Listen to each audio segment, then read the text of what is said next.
Morning. Yesterday we had seen the first method of guarantee of profit. That is, when the guarantee of profit is given by all the existing or remaining partner. Now, today let us see the second way of giving the guarantee. That is, when guarantee of profit is given by one or more of the existing or old partner. It means that in the previous video we had seen that the guarantee is given by all the remaining partner. For example, if there are three partners A, B and C, and if the guarantee is given to the C, it is given by both A and B. That is the first method. It means the guarantee is given by all the remaining partner. Now in this case, A and B were the remaining partner who will give the guaranteed amount in case of deficiency to C. Now the second method states that the guarantee is given by one or more of the remaining partner. It means, suppose again if we take the same example, A, B and C are partners in a firm. C is given the guarantee. But now in the second method, it is saying that the guarantee is not given by all the remaining partners. It may be given by one or more than one of the remaining partner. In this case, guarantee was given to the C, and there are two remaining partner A and B. Now the guarantee is given either by A or either by B. If there are four partners, the guarantee will be given by one or two partners, remaining partner, not all of the three. Let us see this with the help of an example. Now first note down this example in your notebook and try to understand it very carefully. Now the question says that X, Y and Z are partners in a firm. There are three partners X, Y and Z. Their profit sharing ratio is 5:3:2. The profit sharing ratio is 5:3:2. Z is guaranteed a minimum profit of rupees 10,000 every year. It means the guarantee is given to Z that whatever may be the case, even the firm incur loss, Z will be given minimum amount of profit, that is 10,000 every year. Any deficiency arising is to be met by Y. Now see, Z is given the guarantee, but the guarantee is not given by X and Y both. The guarantee is given by only Y. It means this is the second method of calculating the guarantee of profit, that is the guarantee is given by one of the remaining partner, that is Y. इसका मतलब ये है कि अगर हमारा profit कम होगा, अगर वो 10,000 से ज़्यादा शेयर है Z का प्रॉफिट में, then there is no problem, Z को हम ज़्यादा दे सकते हैं. बट अगर बाय चांस हमारा प्रॉफिट कम होता है और Z को 10,000 से कम अमाउंट मिल रहा है प्रॉफिट में, तो अगर जो भी डिफरेंस है वो डिफरेंस पे करेगा ओनली Y, यानी X अब डेफिशिएंसी को बोल नहीं करेगा. X will not pay any deficiency to Z. The deficiency will be paid by only Y. Now profit for the 2 years ended. Profit for the 2 year ended 31st March 2019 and 31st March 2020 were rupees 40,000 and rupees 60,000 respectively. Prepare profit and loss appropriation account for the 2 years. Now in this question we are given the profit for 2 years, and you know that accounting is done for a single financial year. 2 year की accounting एक साथ नहीं की जाती. हम financial year के basis पे accounting करते हैं, बट इस क्वेश्चन में हमें 2 इयर्स का अकाउंट बनाने को कहा है। एक तो है हमारा 31 मार्च 2019 का, जिसका प्रॉफिट है 40,000, और दूसरा है हमारा 31 मार्च 2020 का, जिसका प्रॉफिट है हमारा 60,000. Now here we have to prepare profit and loss appropriation account for the both year separately. We are going to prepare profit and loss appropriation account first for the year ended 2019 and then for the year ended 2020. Now first write down the question in your notebook. After that read the question carefully and then see the solution. Yes, first let us prepare the profit and loss account for the year ended 2019. Now first write the name of the account, that is profit and loss appropriation account for the year ended 2019. पहले हम 2019 के लिए account open कर लेंगे। अब 2019 का हमारे पास data ये है कि हमारा जो नेट प्रॉफिट था 2019 के लिए वो था 40,000, और इस नेट प्रॉफिट को हमें डिस्ट्रीब्यूट करना है इन द रेशियो ऑफ 5:3:2, यानी जो 2019 में हमें नेट प्रॉफिट हुआ है वो x, y और z को डिस्ट्रीब्यूट करना है in the ratio of 5:3:2. But before distributing this profit you have to keep in mind कि अगर z का प्रॉफिट 10,000 से कम होगा, यानी z का जो शेयर है प्रॉफिट में, अगर वो शेयर 10,000 से कम आ रहा है तो उसका जो डेफिशिएंसी अमाउंट है, डिफरेंस अमाउंट है, वो पे करने वाला है y. जितना भी डिफरेंस आएगा वो पे किया जाएगा सिर्फ y के through. Now let us see how to solve this question.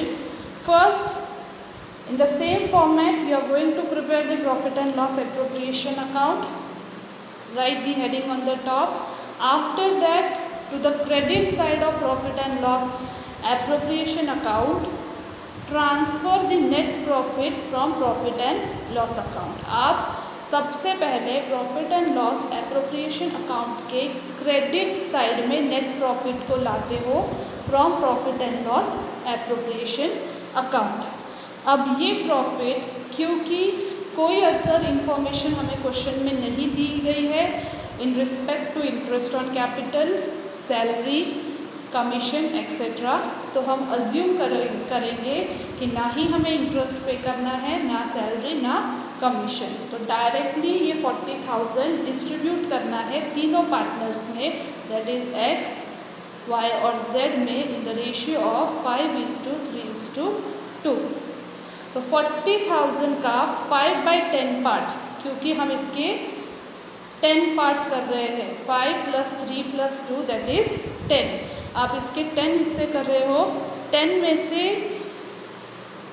5 part that is 5/10 of 40,000, यानी 40,000 का 5/10 part that is equal to 20,000 will be given to x. यानी अब x को 5/10 पार्ट ऑफ 40,000 में 5/10 part will be given to x, and as you know x is not going to bone any deficiency, so directly you can write the amount to the outer column of x. After that calculate the share of profit of y. Y share of profit was 3/10 part of 40,000, that is equal to 12,000, and z share was 2/10 part of 40,000, that is 8,000. But now don't write this amount to the outer column, because you know that हमने z को guarantee दी थी कि आपको कम से कम 10,000 हर साल profit के रूप में ज़रूर दिया जाएगा। बट अगर आप डिस्ट्रीब्यूशन देख रहे हो तो Z को 2/10 पार्ट नेट प्रॉफिट का 40,000 का जो मिल रहा है वो है 8,000, दैट इज़ 8,000, जबकि आपने Z को गारंटी किया था कि आप उसे 10,000 मिनिमम पे करोगे, और ये गारंटी किसने दी थी? Y ने। दैट्स वाई आप Y का जो शेयर है दैट इज़ 12,000 उसे आउटर में नहीं लिखोगे, पहले आप Z का शेयर देखोगे। Z को शेयर मिल रहा है 8,000, आपने उसे गारंटी दी थी 10,000 की, बट एक्चुअली उसे मिल रहा है 8,000, यानी जो डेफिशिएंसी है वो है 2,000 की। और ये डेफिशिएंसी, जैसे कि क्वेश्चन में कहा गया है, ये डेफिशिएंसी अमाउंट कौन पे करेगा? Y। दैट्स वाई आप Y के अकाउंट में से 12,000 में से लेस करोगे 2,000 रुपये, Y को मिलेगा 10,000, और वही डेफिशिएंसी जो Y के अकाउंट से आपने डिडक्ट की है वो ऐड किया जाएगा Z के अकाउंट में, और Z को भी मिलेंगे minimum 10,000 that we have guaranteed to Z.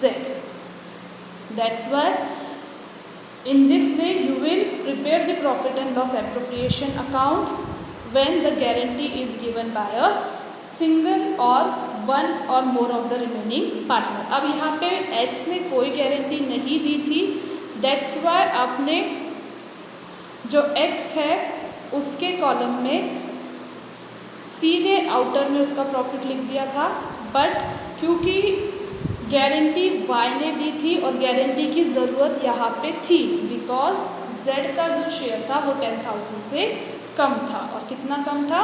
2,000। That's why आपने Y के अकाउंट से 2,000 माइनस करके Z के अकाउंट में ऐड कर दिए। And in this way we are going to solve the questions related to guarantee of profit. अब अगर हम इसी की जर्नल एंट्री की बात करेंगे तो ये जर्नल एंट्री डेफिशिएंसी बोल करने की क्या होगी? सबसे पहले तो जिस पार्टनर को डेफिशिएंसी अमाउंट मिल रही है उसके कैपिटल अकाउंट में क्रेडिट होगा। तो यहाँ पे किससे डेफिशिएंसी अमाउंट मिल रही है? Z को। तो Z का कैपिटल अकाउंट आप क्रेडिट करोगे, और दे कौन रहा है? Y।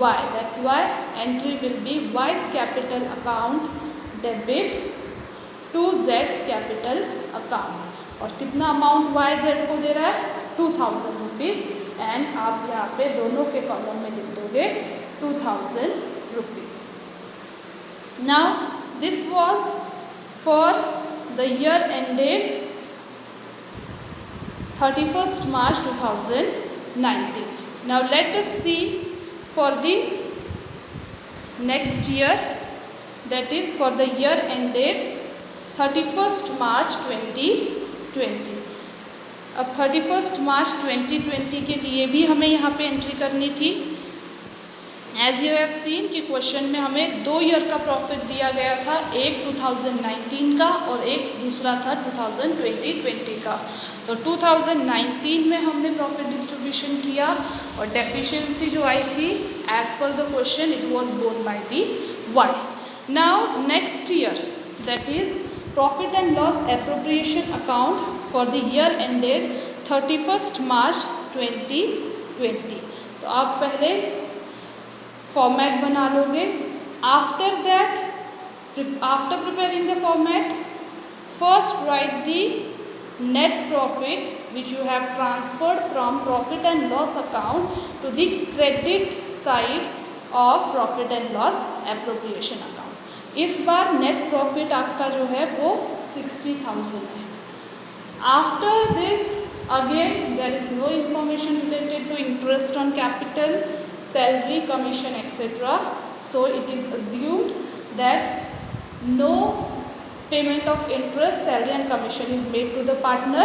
Directly we are going to distribute this 60,000 among Y, X, Y and Z in the ratio of 5:3:2. Now first X will get 5/10 part of 60,000, that is 30,000. Then y will get 3/10 part of 60,000, that is 18,000. And z will get 2/10 part of 60,000, that is 12,000. Now see, we have guaranteed z to pay him minimum amount of 10,000, minimum profit of 10,000. But in this question, the profit which the actual profit which Z is getting is 12,000. तो क्या यहाँ पे guaranteed amount देने की ज़रूरत है? No. Reason, guarantee हमने दी थी कि कम से कम 10,000 Z को ज़रूर मिलेगा, बट एक्चुअल प्रॉफिट के हिसाब से उसे 10,000 से ज़्यादा मिल रहा है, यानी 12,000 मिल रहा है.